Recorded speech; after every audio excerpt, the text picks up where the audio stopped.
ಶ್ರೀ ಶ್ರೀ ಶರಣಬಸಪ್ಪ ಅಪ್ಪ ಅವರ ಅಗಲಿಕೆಯಿಂದ ಬಹುಶಃ ಇವತ್ತು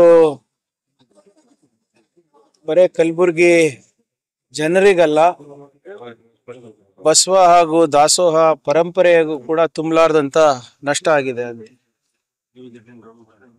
ಬಹುಶಃ ಶತಮಾನಗಳಿಂದ ಬಸವ ತತ್ವ ದಾಸೋಹವನ್ನ ಆಚರಿಸ್ಕೊಂಡು ಸಂಭ್ರಮಿಸ್ಕೊಂಡು ಮುಂದಿನ ಪೀಳಿಗೆ ಒಂದು ಉದಾಹರಣೆಯಾಗಿ ಅವರು ತೋರಿಸ್ಕೊಟ್ಟಿರುವಂತ ಸಂಸ್ಥೆಯಿಂದ ಬಂದು ಅವರಿಗೆ